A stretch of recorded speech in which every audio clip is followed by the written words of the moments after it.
अब कारण क्या था कि जितने भी अभी तक संत ऋषि में ऋषि हुए हैं वो अज्ञानी थे, तत्व ज्ञान से अपरिचित थे, वो परमात्मा को निराकार मानते थे और इसी आधार से सभी ने परमात्मा की सतीथि को जाना था। और इसी आधार से ये महर्षि दयानंद और इसके जितने भी अनुयायी आचार्य हुए हैं उन्होंने उसी आधार से भगवान को मानकर वेदों का अनुवाद किया। तो अब इनके आगे याद आ गई कि परमात्मा की महिमा चल रही है और हम परमात्मा परमात्मा लिखते आ रहे हैं। आगे चल के क्या देखा कि परमात्मा सशरीर है और मनुष्य दृश्य है, तो उनका भगदड़ मच गई। उन्होंने परमात्मा लिखना बंद कर दिया, पुरुष लिखना शुरू कर दिया। पुरुष माने भी प्रभु होता है संस्कृत में और हिंदी में, क्योंकि पुरुष जो है परमात्मा है, मनुष्य दृश्य है और उसने पुरुष को अपने जैसा रचा है मनुष्य को, इसलिए इनको भी पुरुष कहने लगे। तो यहाँ इन्होंने थोड़ी सी अपनी जो चतुरता दिखाई है कि कोई समझ ना ले कि भगवान साकार है। देखो ऋग्वेद मंडल नंबर 9 और सूक्त 1 और मंत्र नंबर 6 तक तो इन्होंने ठीक लिख दिया, ये परमात्मा की महिमा है। और 7 में गड़बड़ शुरू कर दी। उस पुरुष को जो ऊपर चलता रहा भगवान, उसको पुरुष लिख दिया, यहाँ लिखना था उस परमात्मा को। आगे देखो 8 में भी यही कर दिया, उस पुरुष को, उस परमात्मा को उग्र गतियां प्रेरणा करती हैं और भासमान शरीर को, तेजोमय शरीर को, सुंदर शरीर को वह पुरुष वो परमात्मा प्राप्त होता है अपने आत्माओं। ये स्पष्ट हो गया कि परमात्मा साकार है, सशरीर है और वो शरीर को प्राप्त होता, शरीर तो है ही उसका, यहाँ प्रकट होता तो हमें दिखता है कि वो हमें प्राप्त हुआ। वो अव्यक्त है, अव्यक्त मीन निराकार नहीं होता। अब पुरुष माने क्या होता है ये देखिए, इस महर्षि के ही अनुवाद में दिखाते हैं आपको, दयानंद के अनुवाद में। ये है यजुर्वेद है, ये प्रकाशक वही सार्वदेशी कार्य प्रतिनिधि सभा 2/5 महर्षि दयानंद भवन रामलीला मैदान नई दिल्ली। ये दयानंद सरस्वती द्वारा कृत है, ये अनुवाद किया है इसका और ये मुद्रक वही है। अब यजुर्वेद के अंतिम अध्याय का अंतिम मंत्र में इसने स्वयं लिखा पुरुष माने परमात्मा। ये देखो ये यजुर्वेद है वही, भाषा भाष्यम 4400 अध्याय 40वां अध्याय मंत्र नंबर 17। इसके अंदर ये पुरुष शब्द है, पुरुष, इसका अर्थ इन पुरुष है माने पूर्ण परमात्मा। बस इतना ही लेना हमने, पुरुष माने क्या होता है, पूर्ण परमात्मा। अब हम फिर आते हैं उसी ऋग्वेद पर, वहां से सिर्फ इतना ही लिया हमने, ये वही ऋग्वेद पर आगे हम। अब इसके मंडल नंबर 9 सूक्त 1 के और मंत्र नंबर हम 8 पर आते हैं। उस पुरुष को यानी उस परमात्मा को, पूर्ण परमात्मा को उग्र गतियां प्रेरणा करती हैं और भासमान शरीर को वह पुरुष प्राप्त होता है। वह परमात्मा भासमान शरीर को यानी सुंदर शरीर को प्राप्त होता है, जिसमें 3 प्रकार से दूसरों का वारण माने धारण पोषण करने वाला मधु में शरीर मिलता है, जिसमें 3 प्रकार से दूसरों का वारण माने कल्याण करने वाला मधु में शरीर मिलता है। 3 प्रकार के शरीर के द्वारा परमेश्वर पूर्ण ब्रह्म सत्य पुरुष कबीर साहब अपनी आत्माओं को कंट्रोल करता है, संभालता है, धारण पोषण करता है, कल्याण करता है। एक शरीर से एक रूप में परमात्मा वहाँ स्थिर रहते हैं सतलोक में और सिंहासन में बहुत बड़े गुम्बद के अंदर विराजमान है। उनके एक रोम में, रोम माने बाल होता है, एक रोम में समझो, रोमकूप में समझो, इतना तेज है, करोड़ सूर्य मिला दे, करोड़ चंद्रमा तो भी फीकी रोशनी रह जाए उन सब की, इतना तेजों में शरीर है भगवान का, बहुत विशाल शरीर है। दूसरे प्रकार का शरीर वो शिशु रूप धारण करके प्रत्येक युग में एक लीला करता है और एक जनसाधारण जैसी भूमिका करता है, अपने हाथों से निर्वाह करके दिखाता है। और ये सिद्ध करने के लिए कि परमात्मा पाने के लिए विशेष आडंबर और घने धन की आवश्यकता नहीं है। गरीब से गरीब व्यक्ति भी सत भक्ति करके मोक्ष प्राप्ति कर सकता है। और उस दौरान परमात्मा अपनी तत्वदर्शी संत की भूमिका भी करते हैं। और तीसरे प्रकार की उनके शरीर की जो अन्य शरीर धारण करके परमात्मा रूप बनाकर रूपांतर करके आते हैं, वो एक जिंदा महात्मा यानी संत का रूप धारण करके आते हैं। और किसी भी पुण्यात्मा को कहीं भी मिल जाते हैं, उनको ज्ञान से परिचित कराते हैं, सतलोक ले जाते हैं, वापस छोड़ते हैं, अपने गवाह बना करके उनको प्रचार हेतु छोड़ देते हैं। ये 3 प्रकार से लीला करता भगवान, 3 प्रकार के शरीर धारण करके। तो उसकी बताई। अब कहा तो शिशु रूप में जब परमात्मा यहाँ प्रकट होते हैं तो उनकी परवरिश की लीला कुंवारी गायों के द्वारा होती है। ये वेद भी गवाही दे रहे हैं और वो प्रैक्टिकल परमात्मा ने 600 वर्ष पहले कर ही रखा। तो अब समझ में आ जाएगा who is God, Kabir is God. या देखिएगा, ये ऋग्वेद मंडल नंबर 9 सूक्त 1 मंत्र 8 हमने पढ़ लिया। अब 9वां पढ़ेंगे। उस सोम स्वभाव वाले श्रद्धालु पुरुष को, सोम माने लिखना था उस अमर पुरुष को, ये शिशुम यानी कुमार अवस्था में ही सब प्रकार से अभी अधन्या अहिंसनीय, धेनु माने गौवें तृप्त करती हैं। अब इन्होंने परमात्मा ने इनके कर कमलों से शुक्र है थोड़ा बहुत ठीक लिखवा दिया, ना तो कति अड़ंगा भी कर सकते थे। अभी अधन्या, अधन्या माने बिल्कुल बिना दनाई। जैसे दास बचपन से अपने गांव में सुना करते थे, कहते थे ये गायें बिना धनाई है, तो उसको संस्कृत में अधन्या, अधन्या बिना धनाई, यानी जिसने गर्भ धारण ना किया, यानी बिना धनाई है ये। और अभी अधन्या पूर्ण रूपेण यानी अनटच्ड कुमारी। अभी अधन्या माने कुंवारी गौओं के द्वारा, वो कुंवारी गायें दूध देती हैं, उससे भगवान की परवरिश की लीला होती है, वो तृप्त करती है उसको।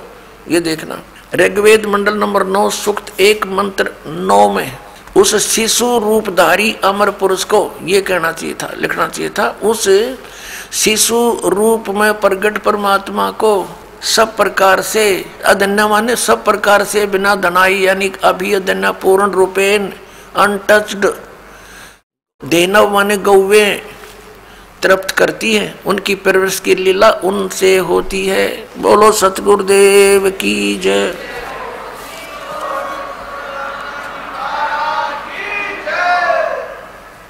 अपनात्मो, इस प्रकार परमात्मा की लीला को और परमाणु को देखकर हम बहुत आसानी से समझ सकते हैं कि कौन है वो सुप्रीम गॉड, वो सर्वशक्तिमान परमात्मा कौन है। वो उत्तम पुरुष है तो अन्य है, वो कौन है। तो वो कबीर देव है, वो कबीर साहिब है जो बनारस में काशी में धानक रूप जुलाहे रूप में लीला की और अपने तत्व ज्ञान का प्रचार किया। अच्छी आत्माओं से मिले, उनको भी परमात्मा से परिचित करवाया।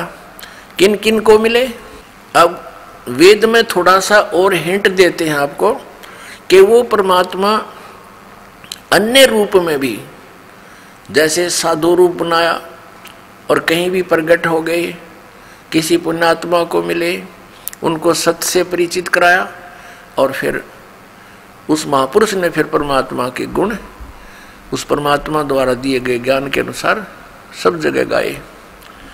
ऋग्वेद में थोड़ा सा हिंट और देते हैं आपको। यही ऋग्वेद, इसमें 3-4 श्लोक और दिखाते मंत्र आपको। फिर आज का सत्संग प्रारंभ होगा, ये भूमिका बनाई जा रही है, देखिएगा। ऋग्वेद वही मंडल नंबर 9-10, प्रकाशक है सार्वदेशिक आर्य प्रतिनिधि सभा, महर्षि दान भवन, रामलीला मैदान, नई दिल्ली। और महर्षि दान सरस्वती कृत, मुद्रक है Prince offset printers 1510 Pataudi house Daryaganj नई दिल्ली। अब इसके अंदर आपको दिखाते हैं ऋग्वेद मंडल नंबर 9 सूक्त 86 का मंत्र 26 और 27। ऋग्वेद मंडल नंबर 9 सूक्त 86 86 और मंत्र 26।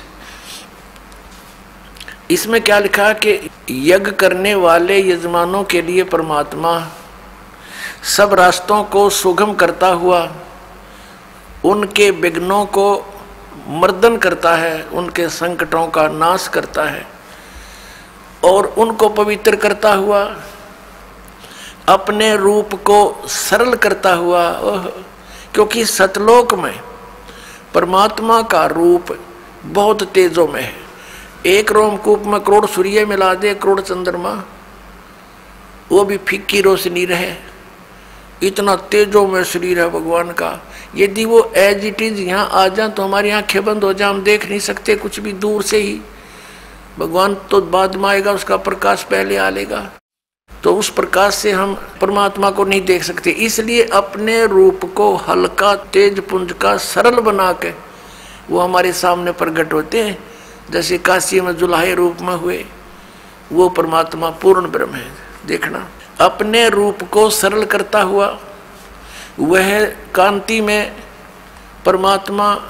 यहाँ इन्होंने कबीर को अर्थ सर्वज्ञ लिख दिया, यहाँ लिखना था वो कबीर देव। अब ये कंसेप्ट यहाँ क्लियर फेर करना पड़ेगा कि जहाँ पर भी परमात्मा की महिमा चल रही हो वेदों में, तो वहाँ पर यदि कबीर शब्द है, कबीर, तो वहाँ लिखना पड़ेगा कबीर देव। जैसे ये खुद लिखते हैं, ये संस्कृत और व्याकरण के ज्ञाता। अब फिर यजुर्वेद दिखाना पड़ेगा। देखिएगा, ये यजुर्वेद है, ये महर्षि दान सरस्वती कृत, प्रकाशक है सार्वदेशी कार्य प्रतिनिधि सभा 2/5 महर्षि दयानंद भवन रामलीला मैदान नई दिल्ली।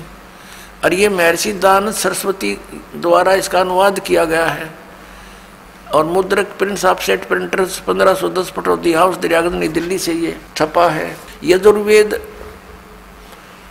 अध्याय नंबर 36 में 60 से अध्याय आरंभ 36 में और मंत्र नंबर 1 में यहाँ यजु शब्द लिखा है। यजु रचम वाचम प्रपदे मनो यजु प्रपदे।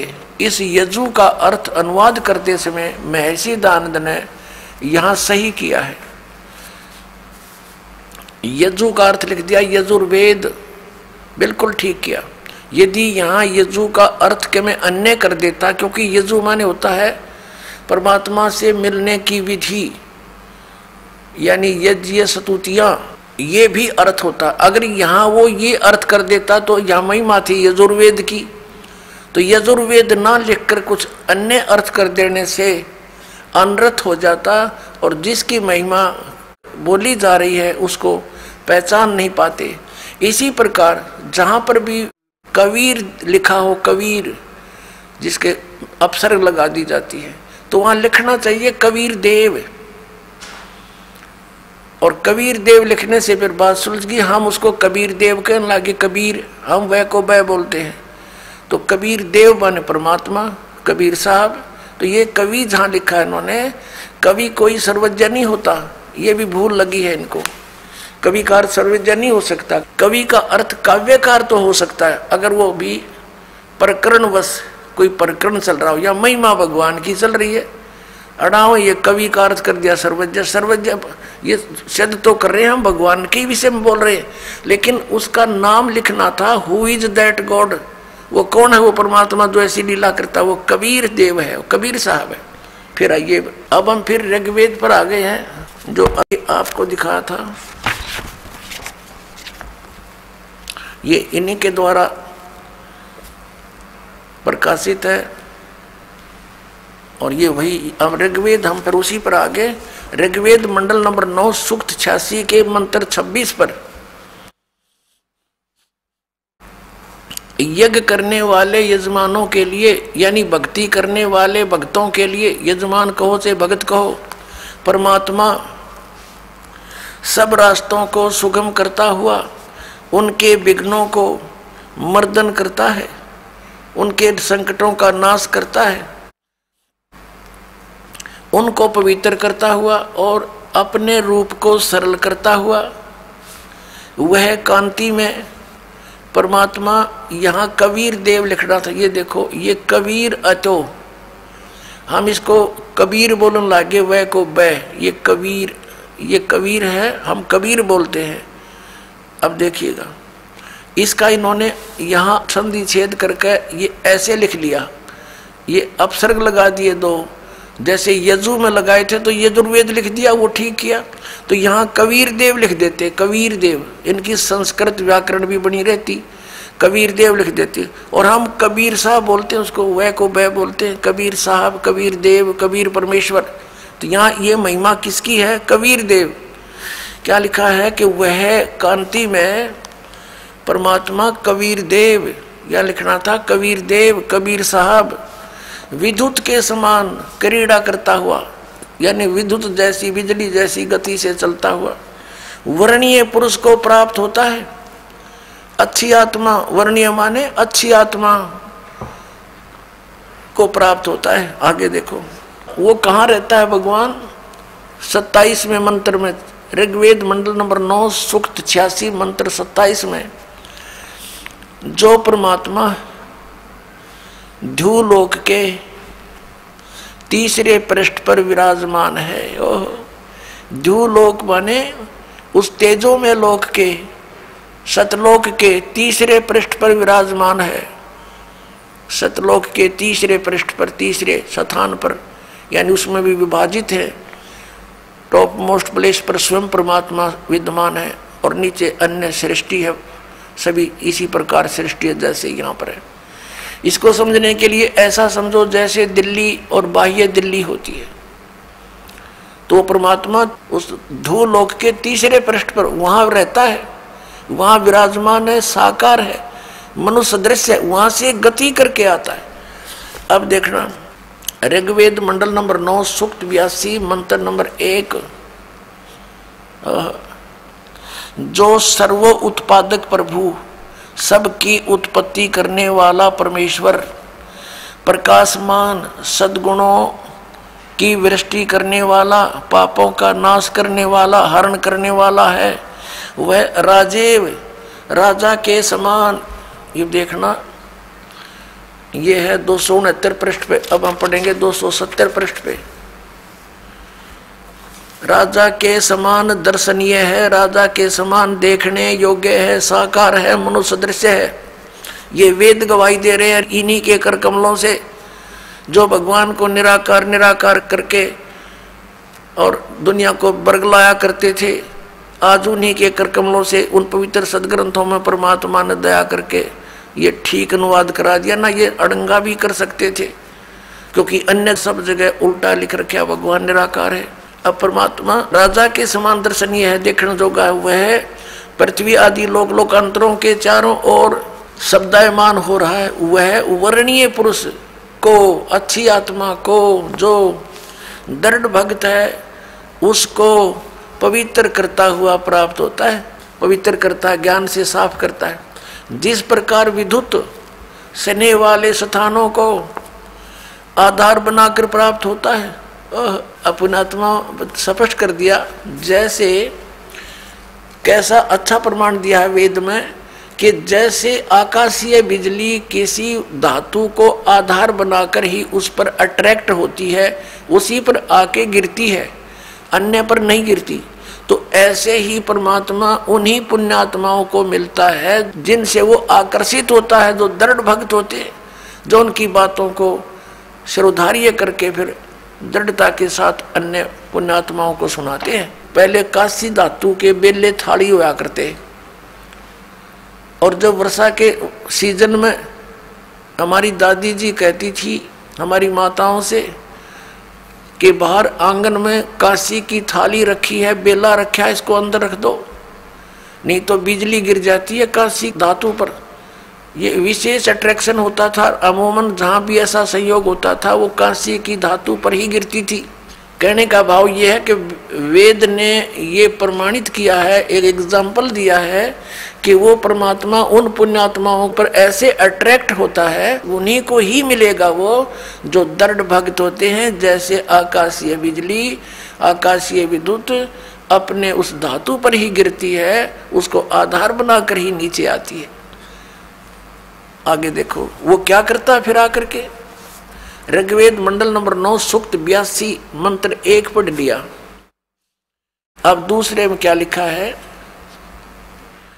कि हे परमात्मन, उपदेश करने की इच्छा से आप, ज्ञान देने के उद्देश्य से आप महापुरुषों को प्राप्त होते हो, अच्छी आत्माओं को मिलते हो, और आप अत्यंत गतिशील पदार्थ के समान यानी बिजली की जैसी गति से हमारे आध्यात्मिक यज्ञ को प्राप्त होते हो। आप यह लिखना था, आप कबीर देव हैं, सर्वज्ञ लिख दिया। आप कबीर देव हैं, कबीर साहब हैं। हम कबीर साहब बोल रहे हैं, उन्हें कबीर देव। अब शुद्ध स्वरूप हैं, हमारे पापों को दूर करके हे परमात्मा, हे अमर परमात्मा हमको सुख दे। अपने आत्माओं पवित्र वेदों को पूरा विश्व मानता है कि ये परमात्मा के यथार्थ ज्ञान से युक्त है, और परमेश्वर ने कहा है 600 वर्ष पहले कि वेद मेरा भेद है, मैं ना मिलूं वेदन के माही, और जौन वेद से मैं मिलूं वो वेद जानते नहीं। जौन वेद से मैं मिलूं वो वेद जानते नहीं। कबीर परमेश्वर ने कहा था कि धर्मदास, हे प्यारी आत्मा, ये चारों वेद मेरा ही गुणगान कर रही है, पर इसको ये समझ नहीं पा रहे। अब जब आदरणीय धर्मदास जी के विषय में जानकारी आपको देंगे तो उनसे वार्ता में क्या क्या बातें हुई। जब धर्मदास जी ने सचखंड देख लिया और वापस आए, परमात्मा को सतलोक में देखा, सारे ब्रह्मांडों के कंट्रोलर के सिंहासन पर उत्पत्तिकर्ता के रूप में। और उससे पहले आदरणीय धर्मदास साहिब जी हिंदू धर्म में जन्मे, एक लाला जी सेठ के घर जन्म था, बहुत धनी व्यक्ति थे।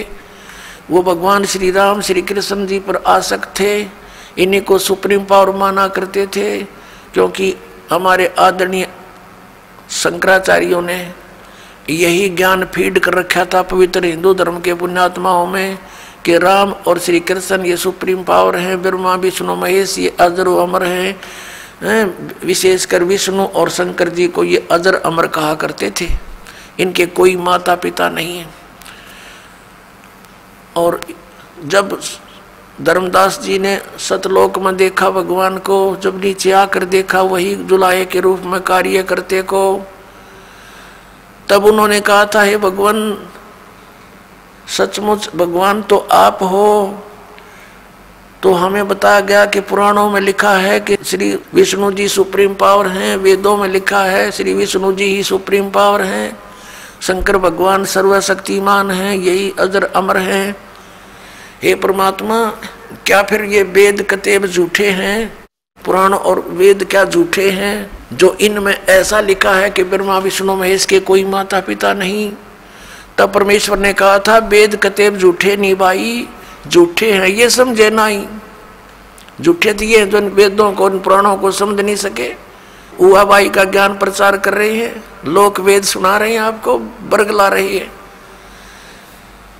तो फिर शंका हुई कि हे परमेश्वर, इतने महर्षि हो लिए, सतयुग से लेकर आज तक क्या किसी ने वेदों को समझा नहीं? तब परमेश्वर ने कहा था, गुरु बिन काहू न पाया ज्ञाना, जो थोथा भूस चढ़े मूड किसाना। गुरु बिन वेद पढ़े जो प्राणी, समझे न सार रहे अज्ञानी। कि भाई गुरु बिन काहू न पाया ज्ञाना, जो थोथा भूस चढ़े मूड किसाना। मूर्ख व्यक्ति थोथे भूस पर लठ मारे जा, उसको कूटता रहे, उसमें क्या हासिल होगा? तो इसी प्रकार ये थोथा भूस कूट रहे थे सभी ऋषि महर्षि। जैसे कल आपको दिखाया था सत्संग में, रूबरू कराया था उन पुराणों के, जिसमें ब्रह्मा विष्णु महेश नासवान है, वो स्वयं स्वीकार करते हैं हमारी जन्म मृत्यु होती है। तो परमात्मा ने कहा था, गुरु बिन काहू न पाया ज्ञाना, जो थोथा भूस चढ़े मूड किसाना। और गुरु बिन वेद पढ़े जो प्राणी, समझे ना सार रहे अज्ञानी। तो ये सभी अज्ञानी रहे अभी तक। परमात्मा आए थे गुरु रूप में, वो गुरु थे, वो सतगुरु थे। अब नकली गुरु घने हो गए, इसलिए सतगुरु कहना पड़ा। अब नकली सतगुरु भी नरे हो गए, तो अब सतगुरु की पहचान कराने के लिए प्रमाण दिखाने पड़ रहे हैं दास को कि हु इज सतगुरु। ये नकली सतगुरु, इन कख का पता नहीं, नाम धरे सतगुरु जगत गुरु। तो पुण्यात्माओं, अब आप स्वयं शिक्षित हो गए और स्वयं हम निर्णय करेंगे परमात्मा कौन है, कैसा है। हम किसी की लोकवेद पर आधारित अब नहीं रहेंगे, वो तेरे दिन रह लिए। अब ये सारी भूमिका जो दास ने बनाई है, वेदों ने प्रमाणित कर दिया, वो परमात्मा अच्छी आत्माओं को आकर मिलता है, उनको ज्ञान देता है, यथार्थ ज्ञान देता है। तो इससे सिद्ध हो गया कि पहले उनके पास ज्ञान नहीं था, इसलिए तो यथार्थ ज्ञान देने भगवान आए स्वयं, ना तो वेद किताब पढ़ने वाले बहुत ज्यादा थे। तो सदग्रंथों को वो समझे नहीं, उनको समझाने के लिए ही परमात्मा आते हैं। तो परमेश्वर ने कहा था, गोता मारूं स्वर्ग में जा बैठूं पाताले, कह कबीर ढूंढता फिरूं अपने हीरे मोती लाले। परमेश्वर ने कहा था कि गोता मारूं स्वर्ग में और नीचे जा बैठूं पाताल, अपने हीरे मोती अच्छे अच्छे लालों को ढूंढता फिर रहा हूं। और फिर क्या बताया है कि जो जन मेरी शरण है ताका हूं मैं दास, गेल गेल ला गया फिरूं जब तक धरती आकाश।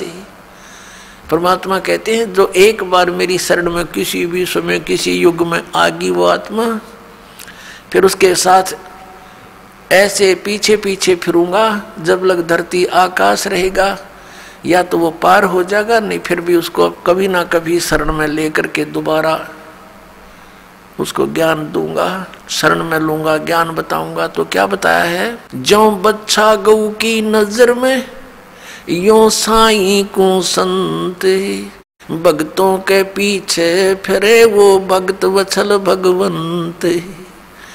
जैसे गाय को अपना बच्चा होता है, चारा भी चर रही होती है और नजर अपने बच्चे पर रहती है, कोई कुत्ता वगैरह या दूसरा कोई पशु उसके निकट आता है तो चारा चरते चरती भी एक दृष्टि रखती है और फूं करती है, उसको भगाती है कि मेरे बच्चे से दूर हो जा।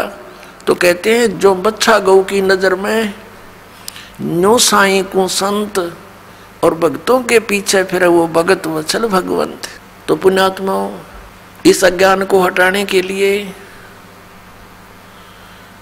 परमेश्वर स्वयं आते हैं कि परमात्मा कौन है, वो कहाँ रहता है और कैसे वो स्थान प्राप्त हो सकता है जहाँ जाने के बाद साधक फिर लौटकर संसार में नहीं आते। अब आप जी ने देख लिया वेद क्या गवाही देते हैं कि वो परमात्मा अपने उस तीसरे मुक्ति धाम में वहाँ रहता है, वहाँ से चलकर आता है, अच्छी आत्माओं को मिलता है, उनको ज्ञान देता है। उसी आधार से ये गुण है उस परमात्मा के, वो ऐसी लीला करता है। उसी लीला के अंतर्गत कलयुग के अंदर वो परमेश्वर किन किन महान आत्माओं को मिले। आदरणीय धर्मदास साहिब जी बांधवगढ़ वाले को, आदरणीय मलुकदास जी, आदरणीय नानक साहिब जी सिख धर्म के प्रवर्तक को, आदरणीय दादू साहिब जी, आदरणीय गरीबदास साहिब जी गांव छुड़ाने जिला झज्जर हरियाणा वाले को,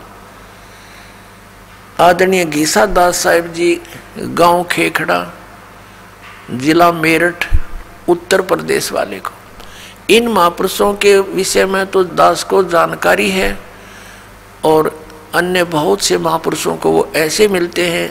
आदरणीय नामदेव जी को भी मिले थे, आदरणीय हजरत मोहम्मद जी को भी मिले थे। हजरत मोहम्मद जी ने परमात्मा के ज्ञान को स्वीकारा नहीं था, बाकी सभी महापुरुषों ने परमात्मा के ज्ञान को स्वीकारा था। अब क्या कहते हैं, हम मोहम्मद को वहां ले गए, कबीर परमेश्वर कहते हैं सतलोक ले गए, इच्छा रूपी वहां नहीं रहो, उल्ट मोहम्मद मैल पठाया, गुज बीरज एक कलमा लाया, रोजा बंग नमाज दई रे, बिस्मल की नई बात कही रे।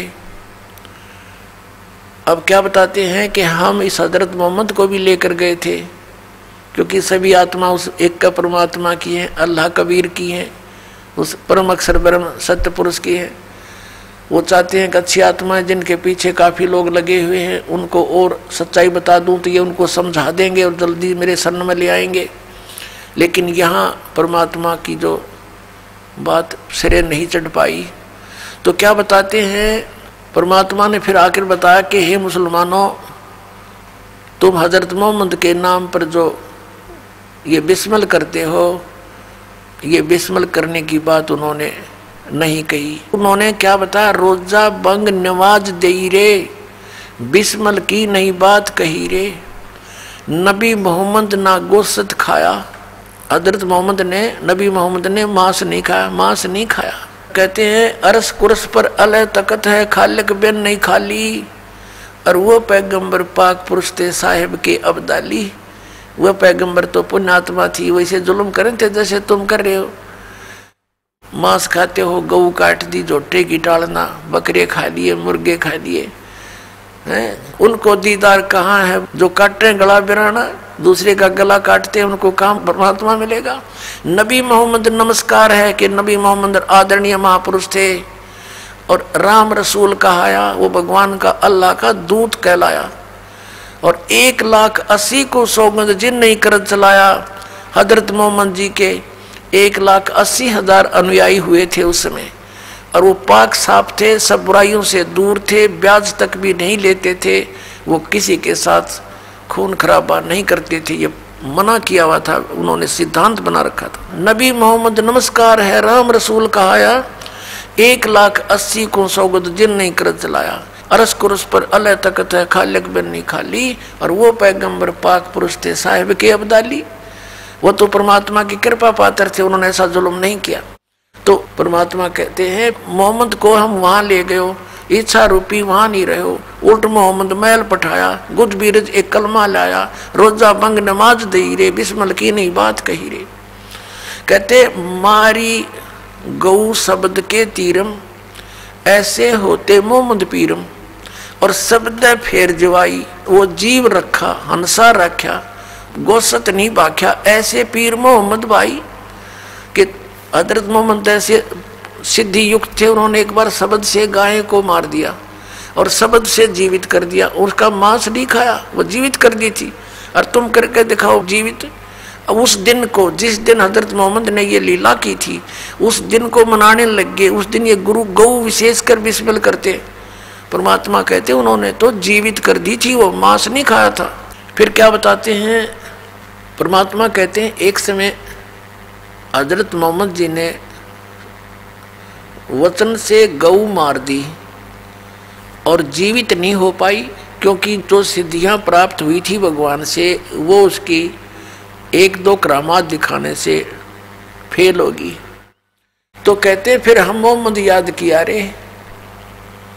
परमात्मा कहते हैं फिर हजरत मोहम्मद ने मुझे याद किया। जब ये जीव अपने सामर्थ्य से हार लेता है तो परमात्मा को याद करता। जब हम मोहम्मद याद किया रे और शब्द स्वरूपी हम बेग गया रे, मुई गऊ हमने बेग जिवाई, तब मोहम्मद का निश्चय आई। तुम कबीर अल्लाह दरवेशा, और मोहम्मद का फिर गया अंदेशा।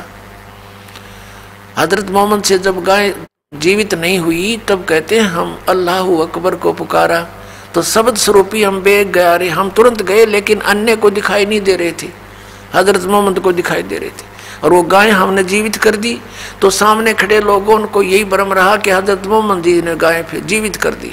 लेकिन उस दिन हजरत मोहम्मद के ये विश्वास हुआ कि अल्लाहु अकबर, कि अल्लाह कबीर ही है। अब उस अल्लाहु अकबर को मुसलमान जानते नहीं, पहचानते नहीं, कौन है वो अल्लाहु अकबर, कौन है वो अल्लाह कबीर। इसी प्रकार झांकी वे कबीर की नानक की तीवा, वह सिक्का का गड़पड़ी कौन छुटावे था। सतलोक के अंदर नानक साहब जी को परमात्मा लेकर गए थे, वहां जाकर देखा कबीर साहब की झांकी नजारा सतलोक का। फिर उसमें काशी के अंदर एक धानक रूप में, जुलाए रूप में कार्य करते देखा। फिर कहा था वाहे गुरु वाहे गुरु वाहे गुरु, वो ये तो वो गुरु है, वाह गुरु वाह वाह वाह, माने वाह, धन्य धन्य, ये तो सच्चा सचमुच पूर्ण गुरु है। अब सिखों को पता नहीं कि वो आदरणीय नानक साहिब जी ने किसको कहा था वाहे गुरु। तो ये सारा ज्ञान अब आपके रूबरू होगा और सब मानव इसको समझेगा और फिर सच्चाई को ग्रहण करेगा, क्योंकि हम भगवान के लिए भटक रहे हैं। अब हम अपने प्रसंग पर आते हैं कि वो परमात्मा अपने गुणानुसार, अपने जो लीला करता उसके अनुसार पुण्यात्माओं को मिलते हैं। आदरणीय धर्मदास साहिब जी को मिले, जैसे दास जी ने आधा दर्जन पुण्यात्माओं के शुभ नाम आपके रूबरू किए। उनमें से आदरणीय धर्मदास साहिब जी बांधवगढ़ मध्य प्रदेश के रहने वाले थे, बहुत बड़े सेठ थे। एक रूपदास नाम के गुरु बना रखे थे, और जैसा भी ज्ञान इन शंकराचार्य जियों ने हमें दे रखा है उसके आधार से श्री राम, श्री कृष्ण, विष्णु और शंकर भगवान को सर्वेश्वर महेश्वर मानकर पूजा किया करते थे। एकादशी का व्रत और 68 तीर्थों पर जाना अनिवार्य बता रखा था। उसी ज्ञान से प्रेरित वो पुण्यात्मा आदरणीय धर्मदास साहिब जी तीर्थ करते हुए बांधवगढ़ से पैदल चले और मथुरा में पहुंच गए, वृंदावन मथुरा। और जहां पर श्री कृष्ण जी गौओं को पानी पिलाया करते थे, स्वयं भी उसमें नहाया करते थे, क्योंकि पहले तालाबों से ही स्वयं भी पीते थे और पशु भी उसी में पीते थे, उसी में नहाते थे। बड़े सरोवर हुआ करते थे, तो वो कोई हानि नहीं करते थे। अब उस सरोवर में स्नान करने के लिए अपने गुरुजी के द्वारा बताए गए भक्ति मार्ग के आधार से मथुरा में पहुंच गए। उस जोड़ में नहाए, तालाब में स्नान किया और बाहर आकर के कुछ स्थान लिप्या, गाय के गोबर और मिट्टी मिला करके कुछ पवित्र बनाया स्थान। उस पर बैठकर अपना नित्य कर्म करने लगे, जो भी उनके गुरुदेव ने बता रखा था। उसमें पहले तो शालिग्राम की पूजा की, भगवान विष्णु की मूर्ति की, उसकी पूजा की, उसको नवाया दवाया, खूब सुथरे नए कपड़े पहना दिए मूर्ति को। भगवान विष्णु की मूर्ति ठाकुर जी बोलते हैं उसको। और फिर गीता जी का पाठ करने लगे। उसी समय परमात्मा एक जिंदा महात्मा का रूप बनाकर, जैसा आप जी ने अभी ऋग्वेद मंडल नंबर 9 सूक्त 1 मंत्र 8 और 9 में 8 में आपने पढ़ा कि उस परमात्मा को उग्र गतियां प्रेरणा करती हैं, यानी ऐसी उग्र स्थिति बन जाती हैं कि हाहाकार मच जाती है, धर्म की हानि होती है, सभी व्यक्ति नास्तिकता की ओर अग्रसर हो रहे होते हैं। उस समय परमात्मा एक सुंदर शरीर यानी एक भासमान शरीर को प्राप्त होता है और वहाँ आकर के वो ज्ञान प्राप्त कराता है। तो उससे क्या होता है कि वो परमात्मा 3 प्रकार के शरीर से सबका वारण करता है, कल्याण करता है।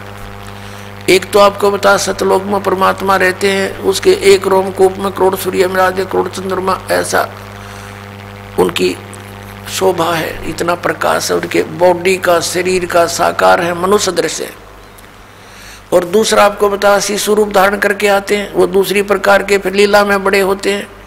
एक जनसाधारण की लीला प्रत्येक युग में करते हैं, उसी नाम से वो प्रसिद्ध रहते हैं और ज्ञान भी प्रचार करते हैं, जिस कारण से वो कवियों के माध्यम से, लोकोक्तियों के माध्यम से अपना ज्ञान प्रचार करते हैं, जिससे वो प्रसिद्ध कवि भी कहलाते हैं।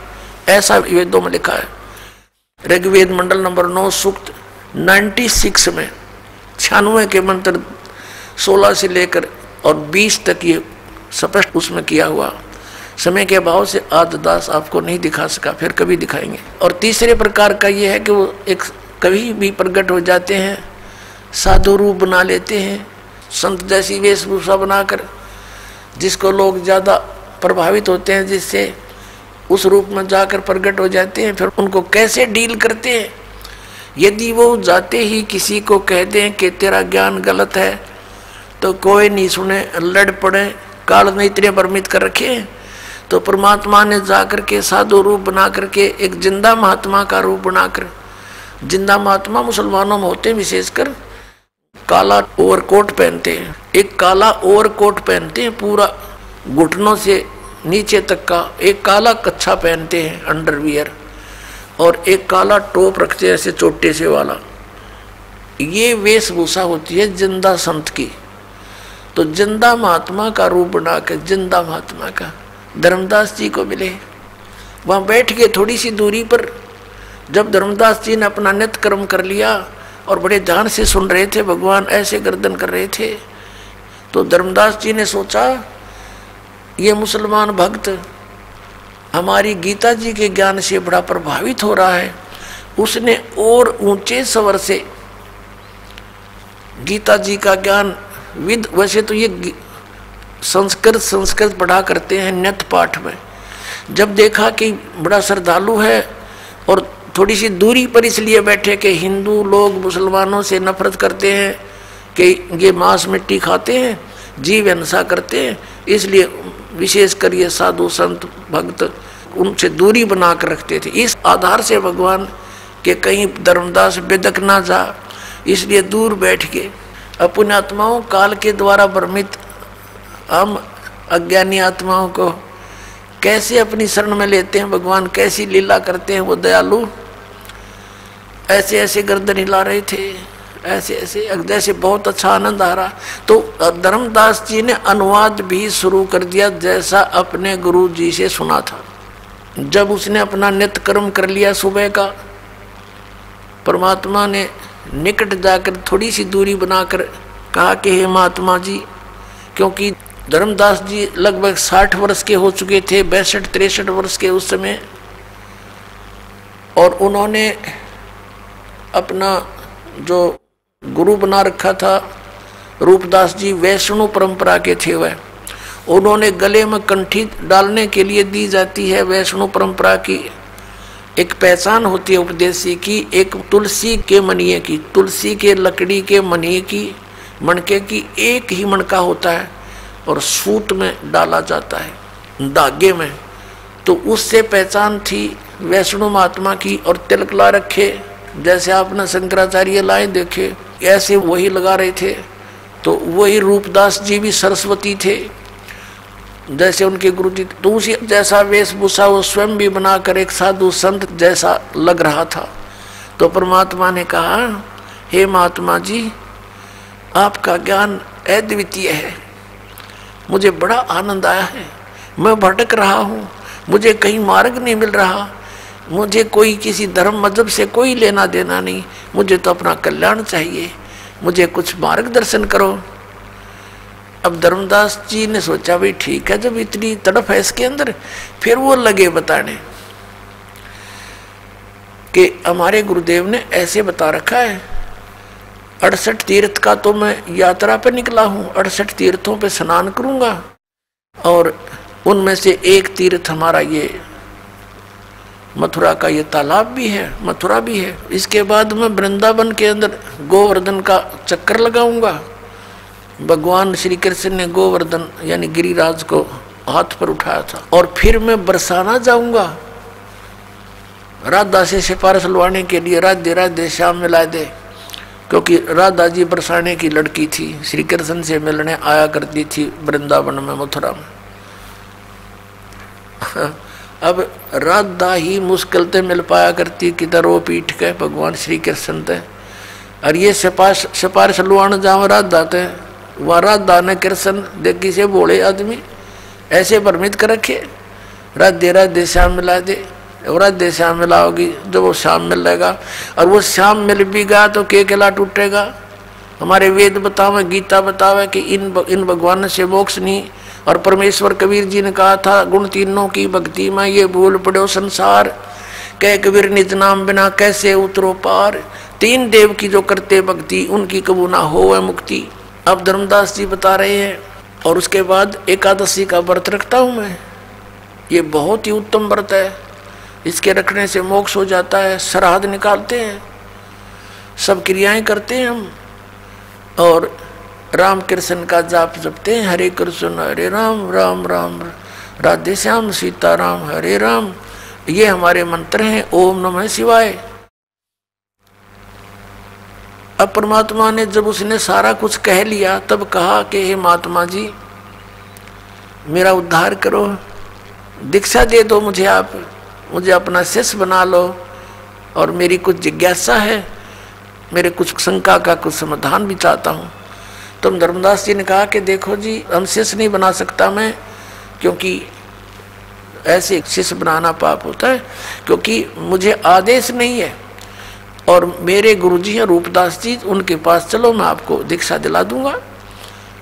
तो परमात्मा ने कहा ठीक है आप ऐसे ही करना, पर मेरे कुछ शंका का समाधान कर दो ताकि मुझे विश्वास और मैं चलूँ आपके साथ। अब बोलो बोलो। तब परमात्मा ने कहा कि आप जी ने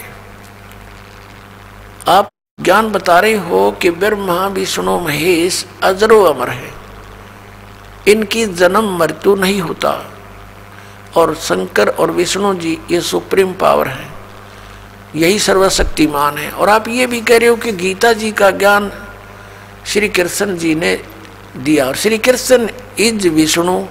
बिल्कुल ठीक है, क्योंकि ज्ञान सुनाया उसने सारा कुछ, उसके बाद परमात्मा बोले ठीक है। और आप कहते हो कि विष्णु जी सुप्रीम गॉड हैं, सबसे उत्तम परमात्मा है। ये बिल्कुल सही है, ऐसा ही लिखा है। तो परमात्मा ने कहा कि गीता जी का ज्ञान किसने बोला? श्री कृष्ण जी ने। ठीक है, आप पढ़ रहे थे अभी, आप अभी पढ़ रहे थे आपकी गीता जी में, इसमें लिखा है कि अर्जुन तेरे और मेरे बहुत जन्म हो चुके, तू नहीं जानता मैं जानता हूं। तो ये अविनाशी कैसे हुए आपके भगवान जिसने दिया गीता जी का ज्ञान? पुणात्माओं, श्रीमद् भगवद गीता अध्याय नंबर 2 के श्लोक 12 में, श्रीमद् भगवद गीता अध्याय नंबर 4 के श्लोक 5 और 9 में, अध्याय नंबर 10 श्लोक 2 में गीता ज्ञानदाता स्वीकारता है कि मेरे जन्म और मृत्यु होते हैं, अर्जुन तेरे भी होते हैं, मेरे भी होते हैं। तो इससे सिद्ध हुआ कि ये अविनाशी कहाँ हुआ? नाशवान है। अभी आप कह रहे हो कि 18वें अध्याय के 62वें श्लोक में आप पढ़ रहे थे, क्योंकि धर्मदास जी ने मोटे मोटे यानी मेन से श्लोक बोले, परमात्मा की दया होती है, उसने वही श्लोक बुलवा दिए जो उसकी आंख खोल सके थे। तो परमात्मा ने कहा कि अभी आपने गीता जी में बताया कि हे अर्जुन 18वें अध्याय के 62वें श्लोक में प्रमाण है, तू सर्वभाव से उस परमेश्वर की शरण में जा, उसकी कृपा से तू परम शांति को, सनातन परम धाम को प्राप्त होगा। तो वो भगवान कौन है? और गीता जी अध्याय नंबर 15 के श्लोक 4 में कहा कि तत्वदर्शी संत की प्राप्ति के उपरांत परमेश्वर के उस परम पद की खोज करनी चाहिए जहाँ जाने के बाद साधक फिर लौटकर संसार में कभी नहीं आते। और जिस परमेश्वर ने सारे ब्रह्मांडों की रचना की है केवल उसी की भक्ति करो। आपका भगवान गीता ज्ञान दाता ये कह रहा है, गीता ज्ञान दाता तो कह रहा है कि उसकी भक्ति करो। वो कौन है मुझे वो बता दो, बस फिर मैं आपके गुरु का चेला। अब धर्मदास की तो आंखें फूल गई, सब भूल गया, कोई जवाब नहीं, बेबाक हो गया, गूंगा और बहरा हो गया, सुन्न हो गया काफी देर तक। यूं क्या कही भाई, सच्चाई बिल्कुल सारी। फिर क्या सोचता क्या कहता है? उसने सोचा बात तो बिगड़ गई, क्योंकि मन काल है और सत्य से परिचित होकर भी ये नहीं स्वीकारने देता, ये पक्का जाल है। अब धर्मदास ने विषय बदल दिया, कहने लगा हम वैष्णव साधु हैं, हम जीव हिंसा नहीं करते, हम तो तुम्हारे जैसे शूद्र को निकट भी नहीं बैठने देते, तो क्या बातें बना रहा है, और हम कोई जीव हिंसा नहीं करते। अब उसने देख लिया धर्मदास जी ने कि ये मुसलमान है और ये मांस खाते हैं, तो ये एक टोंट कस दिया कि हम जीव हिंसा नहीं करते हैं और हम किसी का बुरा नहीं करते, हम ऐसे ऐसे अपने लाग्या बढ़ाई करने। अब परमात्मा ने देख लिया काल ना हल्ला इसके अंदर गया नहीं, अंदर ही विद्वान है अभी तो परमात्मा अंतर ध्यान हो गए, एकदम अदृश्य हो गए। जब सामने से अदृश्य हो जा आदमी, कलेजा हिल जा आदमी का दूसरे का, वो एकदम स्तब्ध हो गया, पसीने आ गए धर्मदास जी के। और सोचा अब ये तो कोई फरिश्ता था, कोई देवता था, कोई सिद्ध पुरुष था, और कितनी अच्छी बातें कह रहा था, सारी सच्ची। मतलब बड़ा निकम्मा। देख, हो सकता है भगवान हो, कहते हैं ना जाने परमात्मा किस वेश में आ जाता है। ये पुरानी कहावत है पुणात्मा। तो परमात्मा निराकार क्यों करो यार, जब सारे प्रमाण मिलने लग रहे हो, ना जाने किस वेश में कब आ जावे, किस साधु संत के रूप में आ जावे।